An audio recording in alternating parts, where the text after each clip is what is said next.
Convidamos, então, o senhor Alexandre Leorati, do Poder 360. Boa noite, ministro. Boa noite, secretário. Ministro, dentro da Anatel, esse pedido de vista foi considerado por alguns conselheiros como inesperado. E também, durante a discussão, alguns conselheiros também criticaram alguns pontos do edital, como, por exemplo, o prazo para instalação em todas as capitais. Esse pedido de vista atrapalha, de alguma forma, o plano do governo de colocar o 5G em todas as capitais até julho de 2022? Oi, Alexandre. Primeiro que no pedido de vistas que ocorreu hoje, realmente pegou. Foi um pedido altamente inesperado por uma série de razões. A primeira é que o edital do 5G está na Anatel desde outubro de 2019. Foi aprovado pelos 5 votos dos 5 conselheiros na Anatel. Depois foi para o TCU. Foi aprovado por 7-1 no TCU. E o TCU fez algumas recomendações, não determinações. E normalmente, quando volta o processo para a Anatel, eles vão se debruçar em cima do que foi falado no TCU, não em temas que já tinha sido debatido exaustivamente dentro da própria Anatel e com os votos dos 5 conselheiros.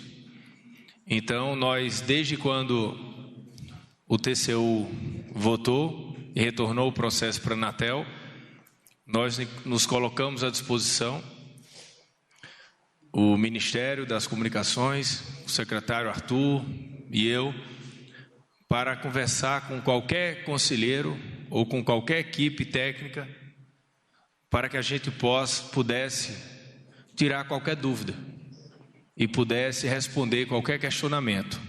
Eu fiz isso pedi para o secretário Arthur falar para todos os gabinetes, porque a gente sabe da importância que tem o 5G para o país. Nós temos um desafio muito grande, não é um projeto de governo, o 5G. Os países começaram a implementar anos atrás. Nós trabalhamos 24 horas por dia, 7 dias na semana para implementar o 5G. Fizemos várias viagens, fizemos várias reuniões. Praticamente o dia a dia do Ministério é tomado por causa do 5G. E nas nossas contas, estamos falando de um projeto que vai ter 1,2 trilhão de dólares nos próximos anos para o Brasil, que representa 2,8 bi por mês de prejuízo, caso a gente demore a implementar. Portanto, um pedido de vistas desse representa em torno de 100 milhões de reais por dia. Então, esperamos que os conselheiros, o conselheiro sabe da importância desse tema para o país e que já entramos em contato com ele, que estamos aguardando as perguntas, os questionamentos que poderiam terem sido feitos antes da votação, que nós já teríamos respondido, e salientando que o ministro Haroldo Cedrais pediu vistas no TCU. Foi votado, devido à importância do projeto, o pedido de vistas em 7 dias. E nenhuma pergunta, nenhum questionamento foi feito pelo ministro Cedrais do TCU para o Ministério, porque o Ministério das Comunicações já respondeu todos os questionamentos exaustivamente. Então, eu espero que as perguntas venham e que elas sejam pertinentes, não do que foi feito ao longo do tempo que passou no TCU, mas as perguntas em cima dos votos dos ministros, que foi votado e aprovado com maioria de 7-1. Então, caso tenha algum tipo de dúvida ou questionamento em cima disso, responderemos em 24 horas, porque nós sabemos da importância que tem esse leilão. E não iremos perder o prazo do leilão. Se o pedido de vistas for retornar em uma semana, ou 10 dias, pelo que eu vi no voto de hoje, se fosse votado hoje, o leilão seria dia 14 de outubro, daqui a 15 dias. Então, se o pedido de vista demorar 7 dias, vai demorar 7 dias ou 14 dias a mais. Então, a expectativa é que nós tenhamos o mais rápido possível, porque o Brasil clama pelo 5G, porque nós não podemos perder essa oportunidade. O agro precisa de 5G, as indústrias precisam de 5G, todos os setores produtivos do Brasil precisam de 5G, da internet das coisas, as 8 mil localidades que receberão a internet precisam de 5G, e a gente que está aqui em Brasília, todo mundo conectado com o celular na mão, tem 40 milhões de brasileiros sem um celular, sem conexão, sem saber o que está acontecendo aqui nessa sala. Por isso eu peço e clamo, um apelo que eu faço ao relator, que envie o mais rápido possível, para que a gente responda o mais rápido possível, para que a gente possa ter logo a votação do 5G. Convidamos o senhor Fábio Murakawa, do Valor. Ministro, só para deixar claro, então, o senhor mantém o prazo que o senhor havia estipulado, né, a previsão de promover o leilão em meados de outubro, e também essa questão de ter, acho que são 22 capitais, né, cobertas com o 5G até meados do ano que vem? Essa é uma pergunta. E a outra, se o senhor acha que pode ter alguma motivação política ou alguma coisa que não seja técnica quando um ministro pede vista de uma maneira tão inesperada? Primeiro, oi Fábio, como eu falei, o leilão será, após aprovado no TCU, como está no voto, seria publicado e o leilão aconteceria 30 dias depois. Hoje é dia 13, seria o dia 14, porque o dia 12 é um feriado, outubro, dia 13 era na quarta e seria na quinta-feira, como estava no voto. Pelo que eu estava sabendo, as informações, os outros 4 ministros já estavam prontos para votar, estão com os votos prontos, e eles tinham divergência em um tema, e esse tema seria votado entre eles, nas quais o Ministério não debate, nem opina em relação ao voto do relator, a voto dos conselheiros. Os votos deles são legítimos de cada um. O que a gente faz é dar as normas, as instruções, as referências técnicas, o que o Ministério das Comunicações está apto a fazer, com celeridade, e também esperamos celeridade, porque, como eu disse, não é um projeto de governo. Com o prazo de 14 de outubro, como eu falei, quiseram votar hoje para que o pedido de vista fosse no dia 21. Ele disse que não queria estipular o dia, mas que encaminharia hoje as perguntas e que, se tivesse a resposta logo, ele mesmo marcaria, pediria a extraordinária. Tem uma reunião ordinária no dia 30 de outubro, que eu acho que é um prazo de 17 dias, né? Quase o triplo do prazo que o TCU deu para os 8 ministros, e sabendo que esse leilão ficou quase 10 vezes mais tempo na Anatel do que no TCU, com os próprios conselheiros, eles sabem de qual é salteado cada ponto desse leilão.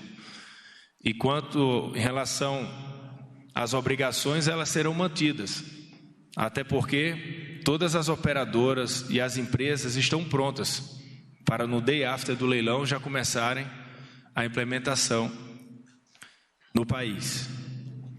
E em relação a se tem outro tipo de motivação, não quero jamais fazer juízo de valor em relação a isso, até porque nós não acreditamos, né, que ninguém possa estar atendendo alguma operadora ou alguma empresa de radiodifusão de nenhum ramo, porque isso seria crime.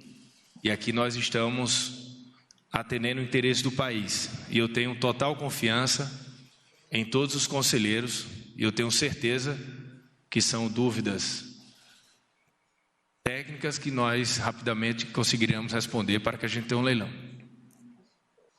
Só uma questão aqui, que parece que o que tem sido dito lá no TCU é que pode haver punições caso se mantenha essa questão aí de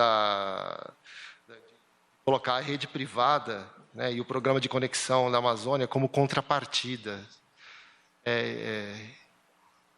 Isso é verdade? Isso é uma questão que está travando o leilão? Isso já foi deliberado, Fábio, no TCU foi aprovado. Tanto o Norte Conectado, que vai levar a internet para 10 milhões de pessoas na região norte, como a rede privativa. Foi aprovado no pleno do TCU.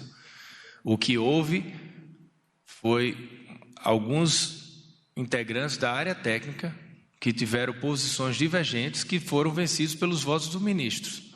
A gente não pode agora retornar nem não acatar os votos dos ministros. As áreas técnicas, eles elaboram pareceres, eles falam com os ministros, eles dão suporte técnico, mas quem vota são os ministros. Nós temos um voto lá consolidado de 7-1.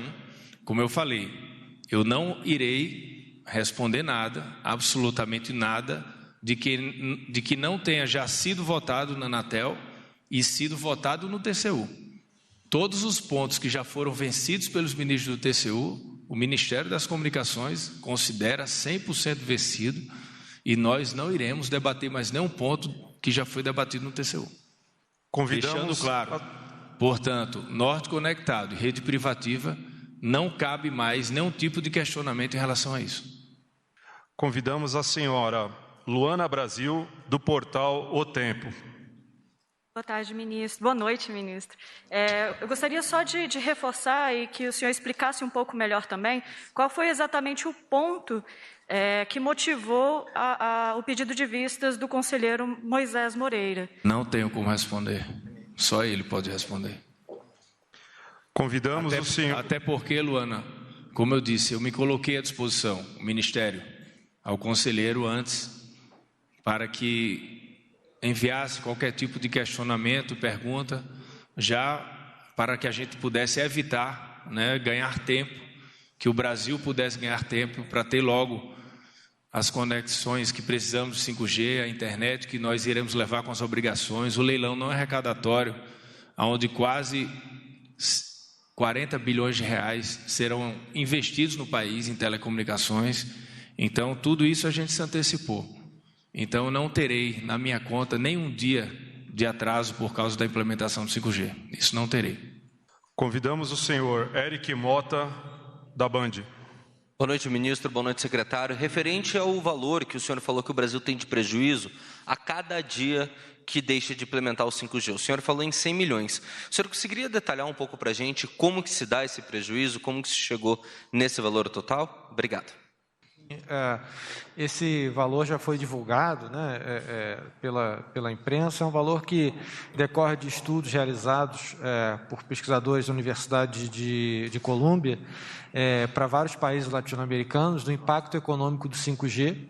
Né? Então, o impacto econômico do 5G no Brasil é de tal monta que cada mês de atraso implica uma perda econômica, de maneira geral, de 2 bilhões e 800 milhões de reais, sem falar na perda social de ter milhões de pessoas sem acesso à internet por mais tempo. Então, a fonte é essa. Eu posso, inclusive, compartilhar depois, particularmente, o estudo no qual esse número é mencionado.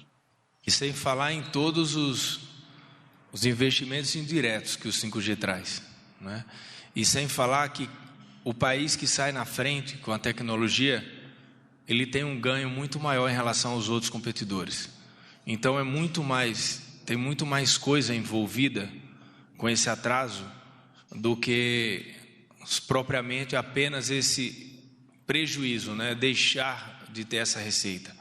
Nós estamos lutando, por exemplo, para ultrapassar o Chile, que saiu na nossa frente, estávamos atrasados, e hoje nós temos a condição de colocar o 5G e ser o primeiro país da América Latina. Então, eu não queria nunca imaginar que pudesse ter algo, né, que não fosse em prol do país. Como eu falei, o 5G vai ajudar muito os brasileiros. Os governos vão passar, vou ficar pouquíssimo tempo como ministro, aqui todos nós somos passageiros, são cargos que a gente passa por um tempo e depois não fica mais, mas as entregas são para sempre, para a população. E eu assumi o ministério com a missão de entregar o 5G no Brasil e levar a conexão para quem não tem. Por isso que cada dia que a gente perde isso, me incomoda demais. Então, eu quero me colocar à disposição do conselheiro, já me coloquei, do conselheiro Moisés, para que a gente possa rapidamente poder vencer todas as dúvidas que ele venha a ter. Convidamos a senhora Cláudia Gonçalves, da Record TV. Boa noite, ministro. Boa noite, conselheiro. Eu só queria confirmar, então, prejuízo diário é de 100 milhões de reais. E também perguntar ao senhor com relação às operadoras, né, que vendem a figura do 5G, que ainda no Brasil não funciona propriamente, né? Esse pedido de vista significa o quê para o consumidor também que pensa, acredita estar tendo esse serviço hoje já? Obrigada. Eu já fiz vários apelos às operadoras para que eles não confundissem a cabeça do cliente. O 5G que tem no nosso celular hoje, aqui em Brasília, ele tem uma velocidade menor que o 4G. Ele não é 5G, é um 5G fake. Não é o 5G que teremos com o leilão, até porque não tem as faixas de frequência ainda. Não existe ainda o 5G funcionando no Brasil, apenas em pilotos que nós temos em algumas fazendas. Então, como esse assunto vem sido falado várias vezes, e a população às vezes olha o 5G no celular e não consegue completar uma ligação, não consegue baixar um vídeo, isso faz com que eles se confundam. Por isso, tanto na Europa como nos Estados Unidos, eles derrubaram isso. E aqui no Brasil não foi por nossa iniciativa, mas foi a Senacom. Ele já começou a aplicar multas em relação a isso, porque isso tem feito com que as pessoas achem que já tem um 5G que não tem. Então, se colocar ali, sei lá, 4,5, 4 ponto alguma coisa, mas para deixar claro que é um teste que estão fazendo e que, quero reforçar aqui, o 5G que está no telefone tem uma velocidade menor que o 4G e não é nem de perto o 5G, que terá uma velocidade quase 100 vezes maior do que o 4G. O repórter Samuel Possebon, do veículo Teletime, enviou a seguinte pergunta. O Ministério das Comunicações pretende dar alguma diretriz oficial no sentido de que se permita a antecipação do início do 5G para menos de 300 dias previstos no edital e em que condições o Ministério considera razoáveis para que isso aconteça? O TCU já fez essa recomendação, Samuel. Está no voto dos ministros do TCU, no acórdão, que o próprio TCU pede de que seja antecipado a implementação do 5G. Agradecemos a participação de todos. Está encerrada esta coletiva de imprensa. Obrigado, pessoal. Boa noite.